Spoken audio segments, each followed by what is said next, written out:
napesi bino mbote bandeko nyonso Genor TV.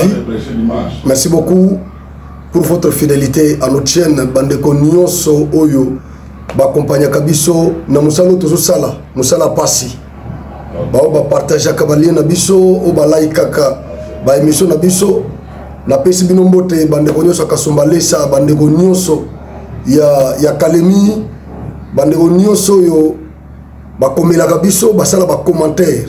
En tout cas merci beaucoup nakena Angola napesi bandeko nyonso Angola mbote bana mai nyonso Luanda tout ça, sans oublier le firmier Crispin vraiment nzamba pambolo ndeko ngai.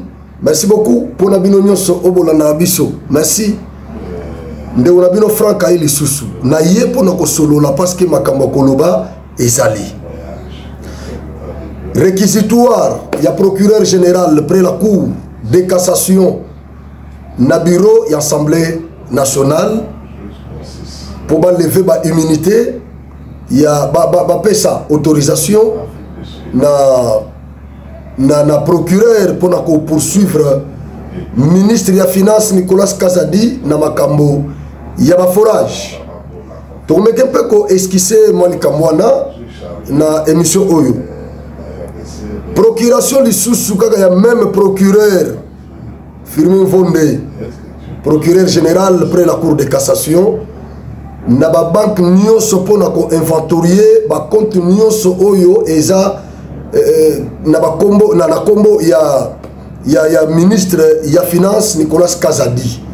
Comme ça ceux qui va découvrir yango ba geler ba compte na nyonso. Nous allons aborder cette question-là dans quelques minutes.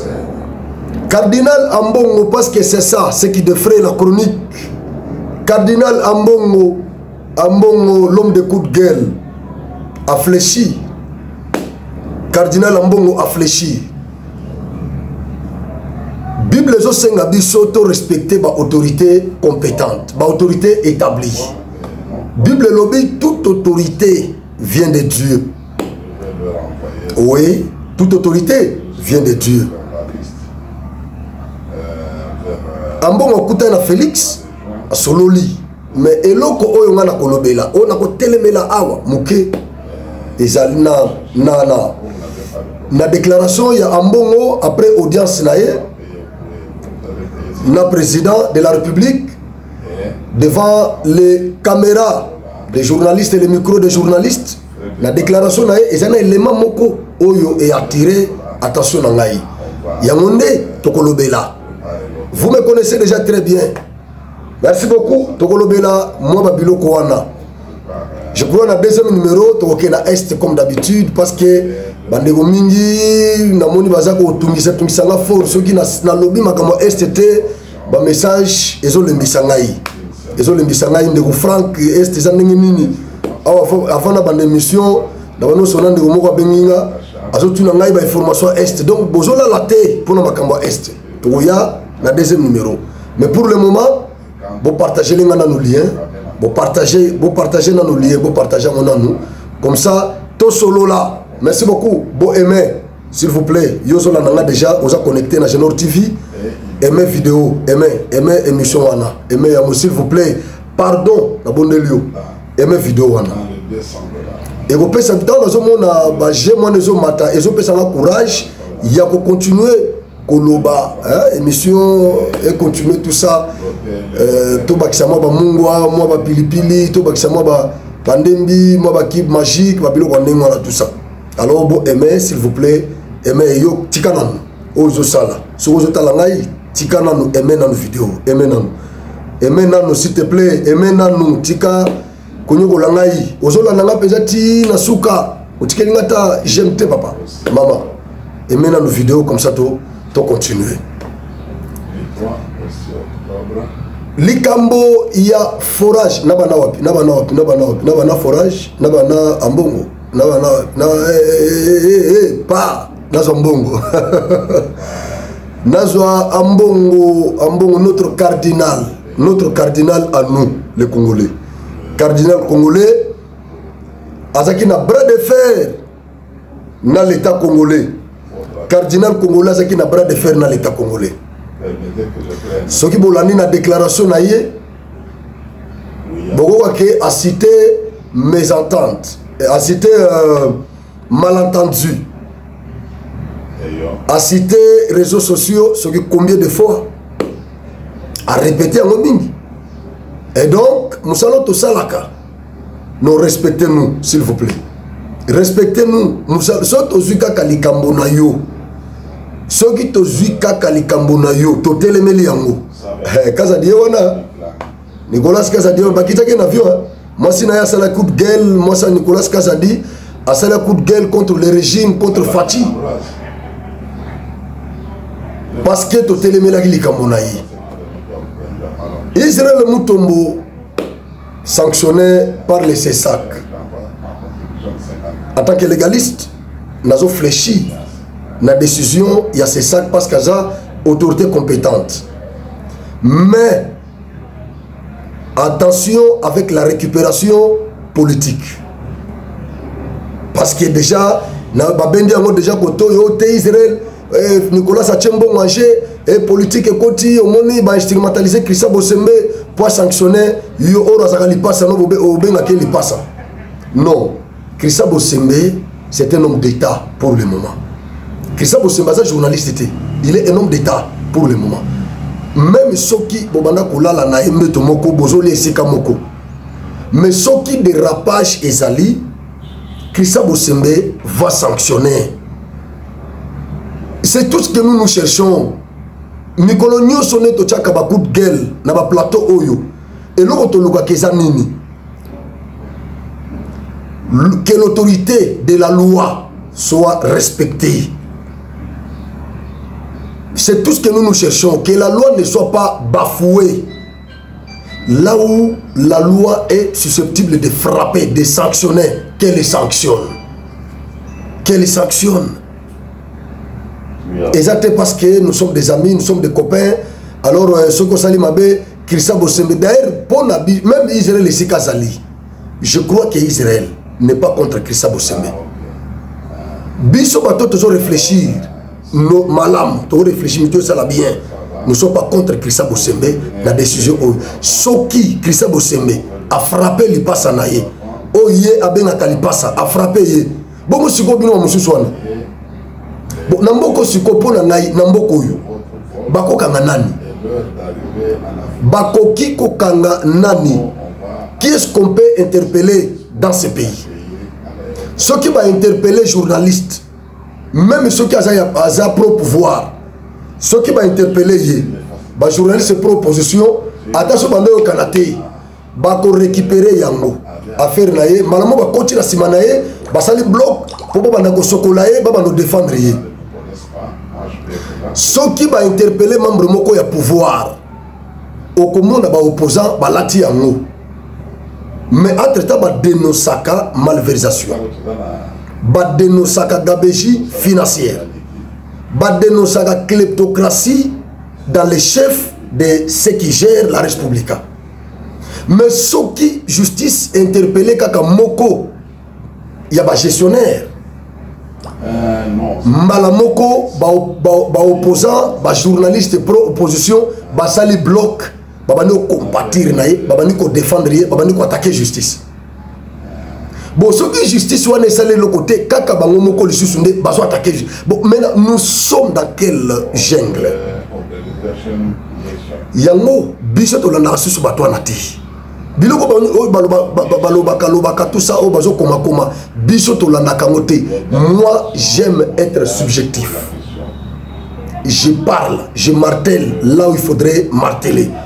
Je condamne là où il faudrait condamner. Je soutiens là où il faudrait soutenir. C'est tout ce que moi j'ai fait.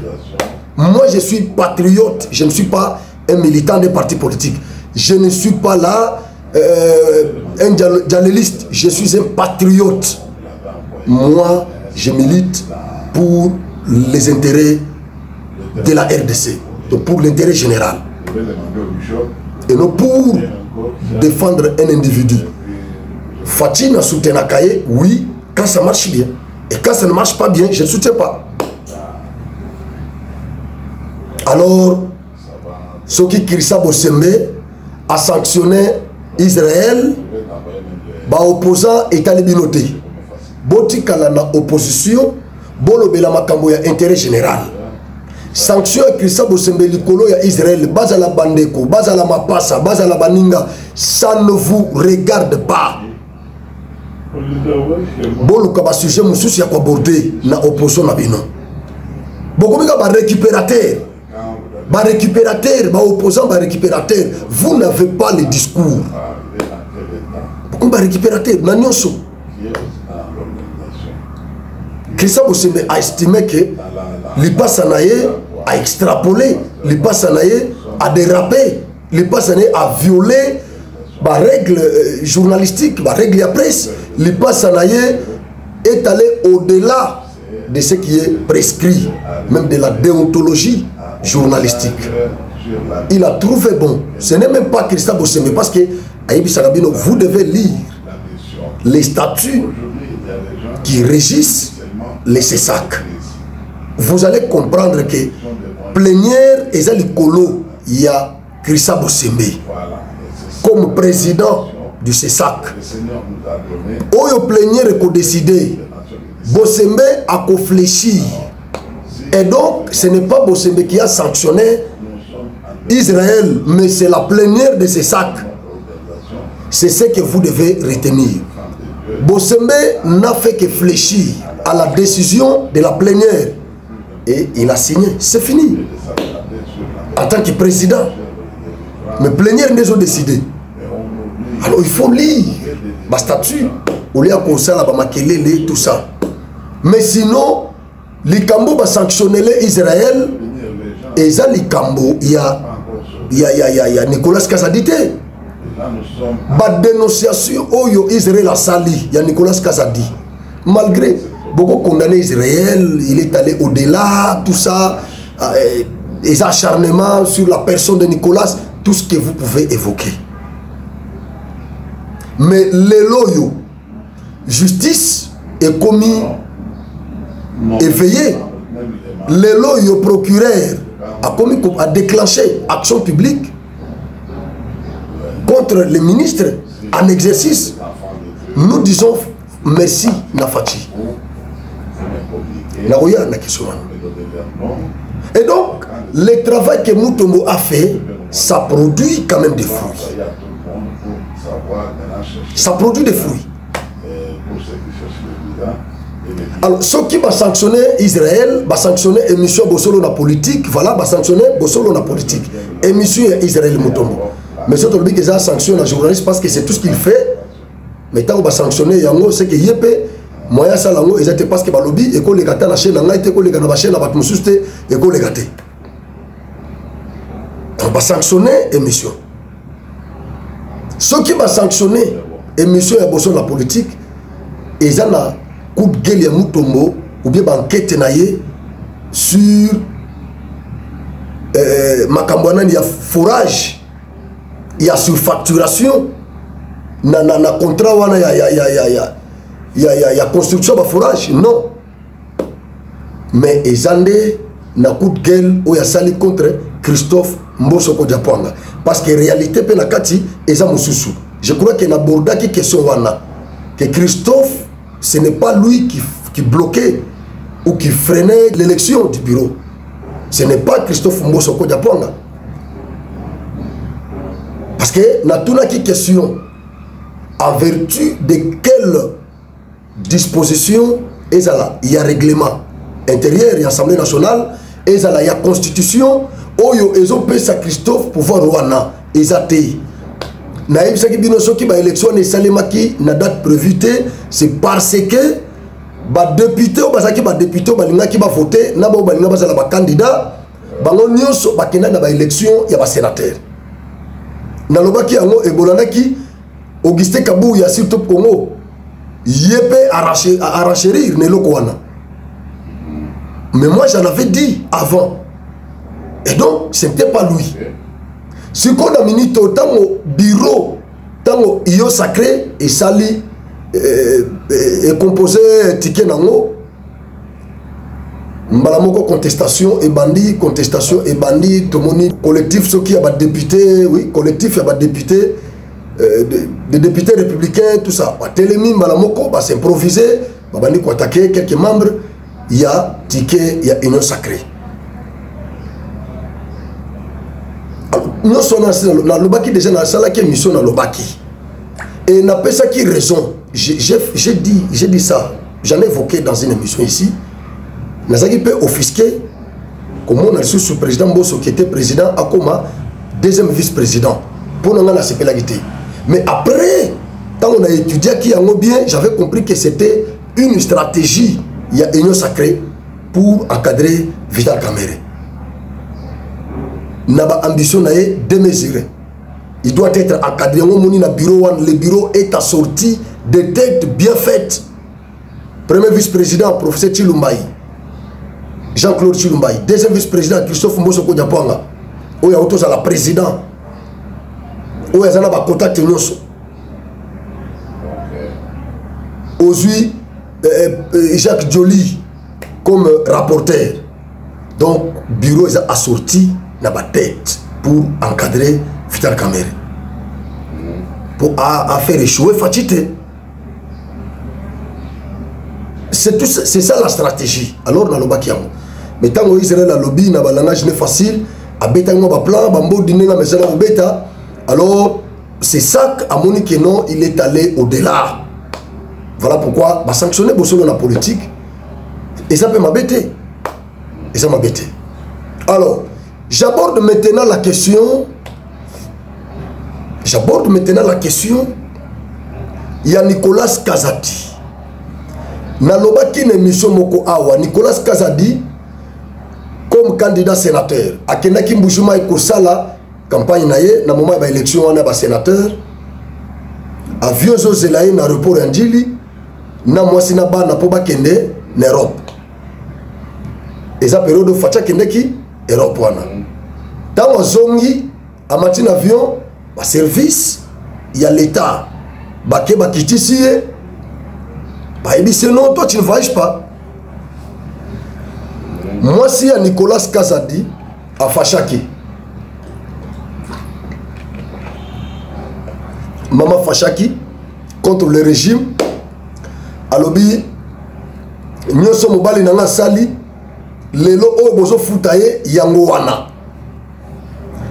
Selon madame ya ministre Nabiso Finance, Nicolas Kazadi a fait beaucoup pour le Congo et le Congo n'a rien fait pour lui. Avant Nicolas Kazadi comme ministre, la question que moi j'avais posée, est-ce que avion et banda causé la bango na tarmac? Famille Kazadi. Nicolas c'est un embouchement, il y a quelle campagne? Il y a un mandat mususu nominatif, à quel lucrasus électif, entre-temps, il y a un mandat électif dans l'Assemblée nationale. À quel lucrasus mandat électif dans le Sénat. Mais avion, ils ont zélaé na tarmac. Est-ce que avant, tant que na poto, est-ce que avion banda causé la bino na tarmac? Mais ça s'est fait. Ba on est robosa nango.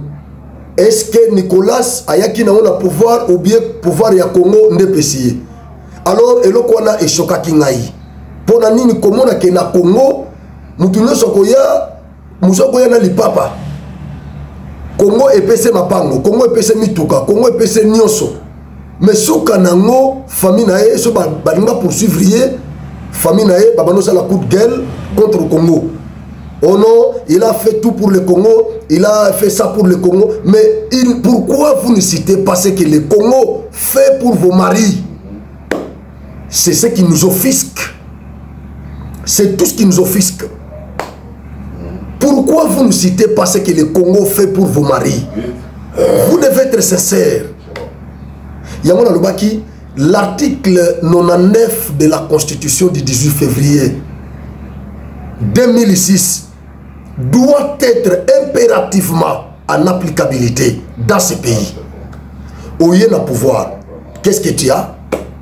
Après le pouvoir, qu'est-ce que tu as encore gagné au pouvoir?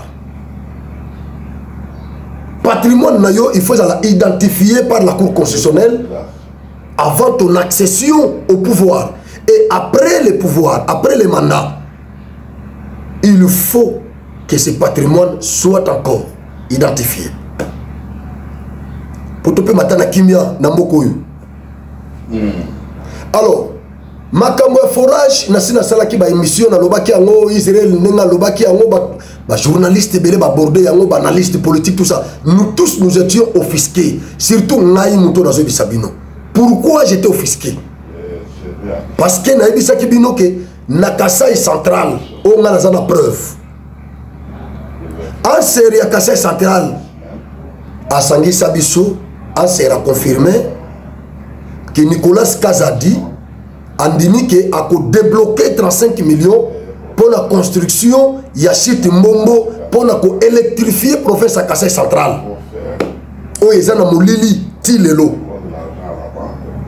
En sera confirmé et Nicolas Kazadi avait confirmé 35 millions. Mais ti moi yalelo. Le Kasai central n'a jamais eu le courant. Anser n'a jamais eu cet argent-là. Nicolas Kazadi a demandé ici, il veut maintenant partir. Il a commencé à député sur le sénateur. Mais Mbongo wana, et mon a raté. Et mon a pété Kasai central, tu sais quoi, Molili. Wana est pour la Kasai central. Ce qu'on a ma province, je ne sais pas ma promesse. Garantie, où il y a Pesa Kibango, je ne sais pas. Chaîne de dépenses, tu es Zalaka. Mais ce qui est déjà commis déjà dans le ministre de la Finance pour nous débloquer, c'est que voilà, tu comme le ministre de la Finance, tu as les sous-côtés côté outils, tout ça, la chaîne, tout ça, tu as la sous-chaîne de dépenses. Tu as les sous Soukeli. Et Soukeli Wapi, na ministre de la Finance. Il y a des fausses quoi débloquer. Ça pose problème, Tilelo. Et après cela, Nayokake, forage, oyo balinga batonga na ba territoire nyonso. Mbongo wana ministre misaki yango sans discussion, sans difficulté. Parce que bato baganyaki marché wana ba construction ba forage.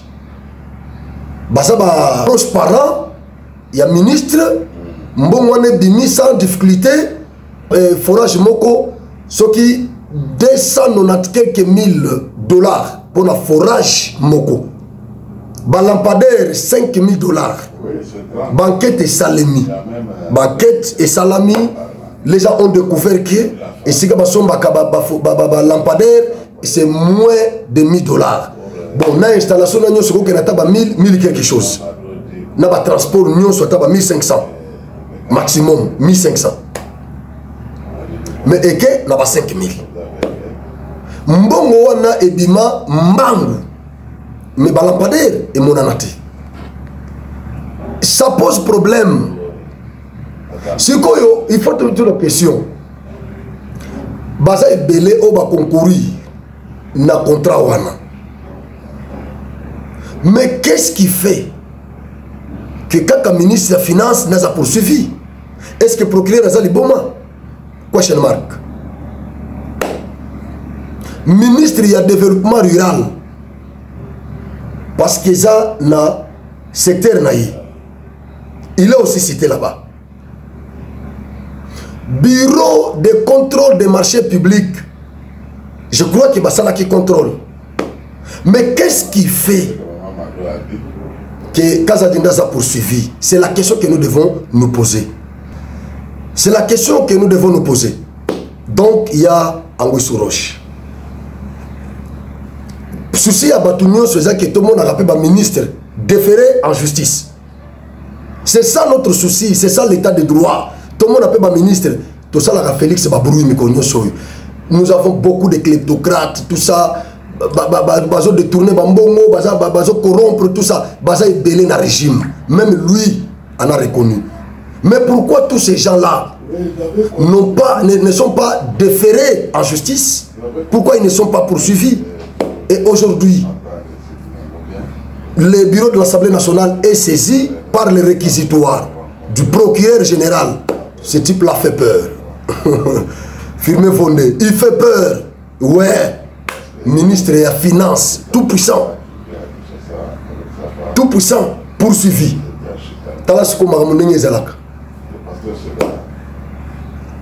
Vital Kamere. Président, ce qui est le président du bureau, tout ça qui est parce que nous avons créé le candidat. Vital Kamere, président du bureau de l'Assemblée nationale. Sikoyo, réquisitoire et continue na bureau, il y a Vital Kamerhe pour décider. Tout Rwanda, Ezaki, Nicolas Ndakene ko témoigner dans ma caméra 100 jours. Siko awa Vital Kamerhe siko via Nicolas Kazadi na liwana ye eza na maboko ya Vital Kamerhe. Na minute eza na maboko ya Vital Kamerhe. Le procureur général Firmin Vonde, un coup de chapeau. Merci beaucoup. Bolandele la biso bandeko na nyonso bango nyonso baza impliqué na eloko wana. Poursuivez tous ces gens-là. Mbongo ezonga. Mbongo soki surfacturation ezalaki. Mbongo ezonga. Fati abengaki bango. Fati abengaki Nicolas Kazadi. Abengi na Gilles Alingete. Il a pris langue. Oui, c'est normal. Parce que Gilles Alingete a dépendre directement du président. Nicolas Kazadi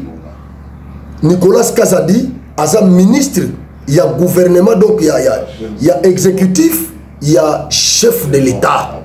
Au chef de l'État, tu sais qu'il dit, Aza chef, Aza Mokonzi, il y a exécutif, il y a un membre, il y a gouvernement. Mais en tant que pouvoir exécutif, c'est le président qui est le chef. Et donc, ce qu'on Bangomi Balé, baza aux antipodes. Abengi Bango, Alingete, est-ce que Makambozo ont dénoncé? Et ça y a solo. Nicolas Kazadi, en face d'Alingete, est resté bouche bée. Ba calcul union soana et limon. Alors, Fati, à comprendre qu'il y a l'angoisse sur roche. Voilà pourquoi, à la justice, faites votre travail. Tu vas dormir là-bas. La consignérité, faites votre travail. Je ne suis pas là-bas. Procureur maintenant, il a tous les pouvoirs. Interférence, exactée. Toujours c'est la secoyo, tout le monde a suite. Parce que Fati est clair. Il a dit que moi, je suis dans un autre pouvoir exécutif. Les magistrats, moi je ne suis pas magistrat, bien que je suis magistrat suprême, et ça, titre kako ba pesiye, parce que azana pouvoir, il y a ordonnance, l'ordonnance qui porte sur la mesure de grâce, pour décharger moto ba magistrat de carrière, ba chargé. Voilà pourquoi il est magistrat suprême. Mais il est clair dans son langage. Il n'a pas fait les droits. Il n'est pas magistrat de carrière. Alors, bah, ingérence nyonso. Il dit, il n'y en a pas sous mon régime, il n'y en aura pas. Bossala Moussala Nabino, bon poursuivrier, ceux qui sont coupables, condamnez-les, tout ça. Il n'y aura pas des ingérences, il n'y aura pas des émissions, il n'y aura rien. Vous n'aurez aucun dictat de ma part. Faites votre travail. Et donc, cher procureur, vous avez le pouvoir. Vous êtes plénipotentiaire pour le moment. Pour le moment, poursuivez tous ces détourneurs-là. Poursuivez tous ces détourneurs. Tout l'année la bango, bazong salaire nabiso. Bazong salaire nabiso. Merci beaucoup.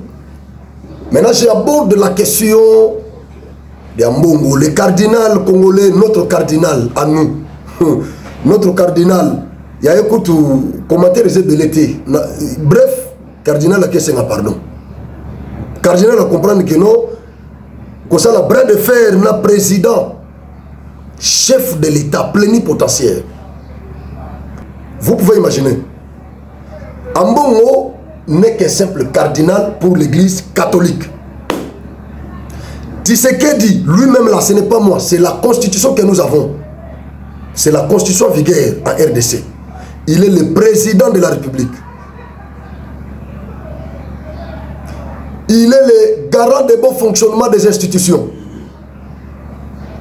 Il est le symbole de l'unité nationale. Waouh! Il est le commandant suprême. Il est le magistrat suprême. Et lui-même là, il est encore chef de l'État. Chef de l'État. Donc il a le pouvoir. Parce qu'en tant que président de la République, titre wana eza pour respecter principe ou théorie, il y a séparation des pouvoirs prônée par Montesquieu. Séparation des pouvoirs. Il est le président de la République. Moussou soit président de l'Assemblée nationale. Moussou soit président du Sénat. Moussou soit président du Conseil supérieur de la magistrature. Mais Tshisekedi, au-delà d'être président de la République, comme eux tous, comme tous ces présidents de différentes institutions susmentionnées, il est encore chef de l'État. Pour dire qu'il est au-dessus de tous les présidents des autres institutions susmentionnées. Il est au-dessus du président du Sénat, du président de l'Assemblée nationale, du président du Conseil supérieur de la magistrature. Il est au-dessus. Voilà pourquoi il est appelé comme ça, comme chef de l'État. Il est le chef de l'État. C'est dans cet État où il y a Kamere comme président de l'Assemblée nationale, où il y a le président du Sénat, où il y a madame la première ministre, où il y a le président du Conseil supérieur de la magistrature. Tous ces gens-là, où il y a Cardinal Ambongo, où il y a Franck qui vous parle ici. C'est dans cette République, dans cet État. Nous tous, nous sommes là-bas. Maintenant, Tshisekedi, lui est le chef, le patron de cet État. Vous voyez la différence? Ambongo qui na Vatican, Baïbissier va chercher la paix avec le gouvernement congolais. Sinon, Bakolongolo robe. Bakolongolo robe wana, zonga keno luka kimia. Humble. Tant de fois nous avons entendu « Un bon catholique ne se mêle pas de politique ». Ceci n'est pas vrai, ceci n'est pas la bonne voie. Un bon catholique se mêle de la politique en offrant le meilleur de lui-même pour que le gouvernant puisse gouverner. Mais quelle est la meilleure chose que nous puissions offrir aux gouvernants? La prière. C'est ce que Paul recommande. J'insiste avant tout pour qu'on fasse des prières pour tous les hommes, pour les chefs d'État et tous ceux qui ont des responsabilités. Mais Père, celle-là est une mauvaise personne, elle doit aller en enfer. Prie pour lui, prie pour elle, pour qu'il puisse bien gouverner, pour qu'il aime son peuple, pour qu'il serve son peuple, pour qu'il soit humble.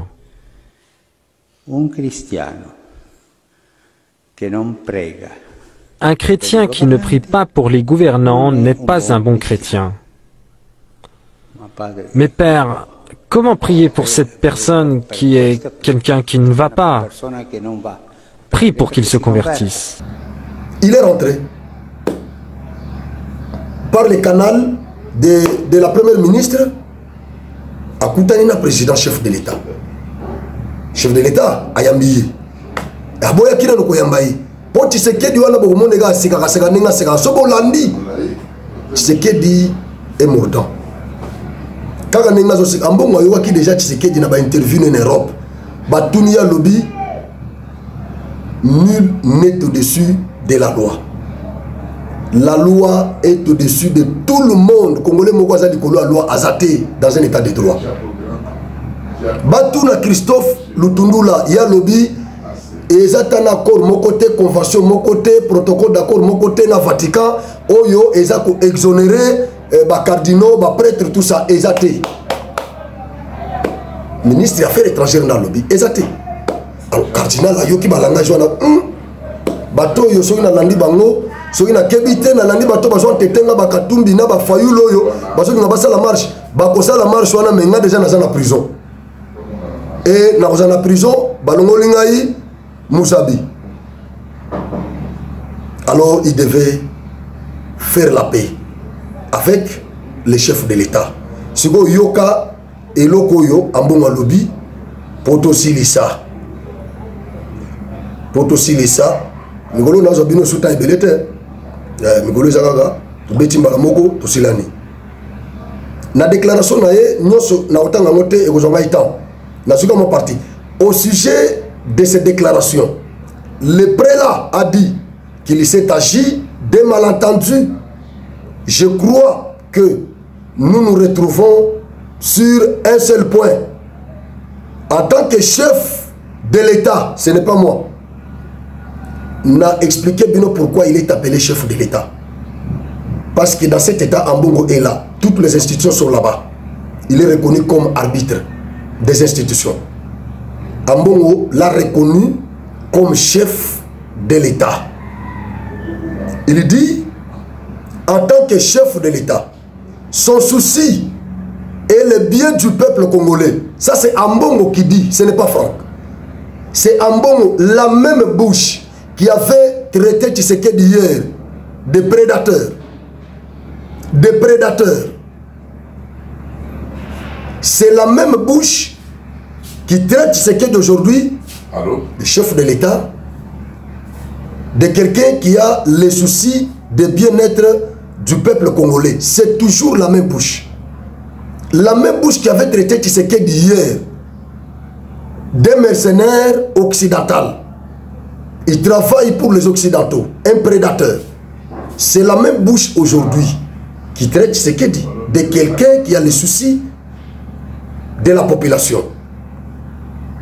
Il dit, il s'implique corps et âme pour que ce pays puisse retrouver sa sérénité et sa respectabilité sur la scène internationale. Ambongo a reconnu. Et donc, tous les voyages effectués par Tshisekedi, Ambongo les a justifiés. Ambongo a justifié tous les voyages effectués par Tshisekedi. L'objectif est lequel? C'est pour que le pays puisse retrouver sa sérénité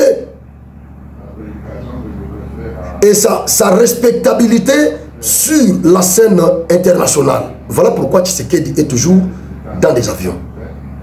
Ambongo l'a reconnu. Siko Fayoulou, Bimana Balabala, Madidi, Bimana Balabala, Katumbi, Bimana Balabala. Bon, mais Siko na Balabala. Ba récupérateur, ba profiteur, sans discours, sans idéologie politique pour l'opposition. Vous êtes couilles. Fayoulou a préparé déjà à sensibiliser les jeunes dans l'université, nous sommes tout ça, à sensibiliser les jeunes pour battre les mélas, révision, changement de constitution, et puis quand on sous interpellation, il y a cardinal. Mais cardinal, il a reconnu. C'est le combat qu'il est en train de mener. Ça, c'est Ambongo, c'est pas moi. Il dit, c'est le combat que Tshisekedi est en train de mener. De notre part, en tant qu'Église, notre souci est aussi le bien de ces mêmes peuples, a-t-il rachéri. Nous sommes condamnés à travailler ensemble, main dans la main, pour le bien-être de ces peuples et pour le bien-être de notre pays qui est aujourd'hui en péril à cause, pas de Tshisekedi, pas du régime Tshisekedi, mais de la voracité des pays voisins que nous connaissons, Kagame et Museveni. Oui, pays voisins que nous connaissons. Les pays voisins au pluriel. Ce n'est pas Burundi. Burundi, là-bas, ce sont des frères. Mais les pays voisins, bato banda kotia déjà, bazo tia, ba vidéo ya ba déclaration ba sortie médiatique nyonso ya Kagame. Na Rwanda na ba télévision rwandaise, ba chaîne nationale, na ba télévision rwandaise, ba banda kotia ba sortie médiatique nyonso ya Kagame ya Mongo. Toutes les déclarations qu'il faisait ici étaient diffusées là-bas au Rwanda. Na ba chaîne nationale, na ba médias nyonso mais privés, ba banda kotia pour dire que Ambongo a pensé qu'il bango babeki. Mais aujourd'hui, Ambongo a fait le rétro-pédalage. Il a compris que pression est dans ma casse. Oh, il a dit qu'ils ont malentendu. Ils ont malentendu. Papa, totanga bisonyoso. Français, toyokaka, tolobakango. Na ba ministre bango moko balobela ki yango. Patrick Mouya ya pas takaki ambongo. Et donc biso nyonso wana tozaka na ba spéculation. Biso nyonso to interpréter maloba mbongo mabe. Non, malentendu moko ezalkité. Membre ya prélat catholique alobaki yango. Ambongo alobaki. Makambo nyonso tozoloba alobaki yango. Mais il a compris que faire le bras de fer avec les chefs de l'État, c'est lui qui sera toujours perdant. C'est Ambongo qui sera perdant. Ah, c'est bon. C'est Ambongo qui sera perdant. Il a reconnu que nous sommes menacés, fragilisés par certains pays voisins. Oya banoko kotanga te a jusqu'au logique. Donc chef de l'État Félix Abissa de moni ngana yo poto coopérer parce que oko ko affaiblir ngai te tant ngai nazo attaquer nyoka oya zo ya nandaku yo lobi yo posa leader ya catholique bozo bunda pona bien-être ya peuple congolais mais nyoka zo ya nandaku yo na ngai ngana za papa yo za mama tozo beta na makofi tozo beta na bibotu nandaku siko nyoka koteli biso nandaku bana na biso baza nandaku na balali. Au lieu de to yokana to attaquer na nyoka to cha ilibanda to bomaye comme ça to continuer na bagegere na biso non nyoka zo ya azo linga bana yo mama au lieu zo nzete o boma nyoka yo zo condamner kaka ngai. C'était ça la logique d'Ambongo, instrumentalisé par les opposants sans vision politique, sans discours, donc avec une carrière politique sans lendemain. Ces gens-là qui instrumentalisaient Ambongo. Et Ambongo, à comprendre, non. On dirait Makambo Nazo Loba et comme une récupération. Comme il récupérer Yango, n'a pas opposant, va marchander Nango. Non, il s'est ressaisi. Il a fait le rétropédalage. Il a compris qu'il faut un mouvement.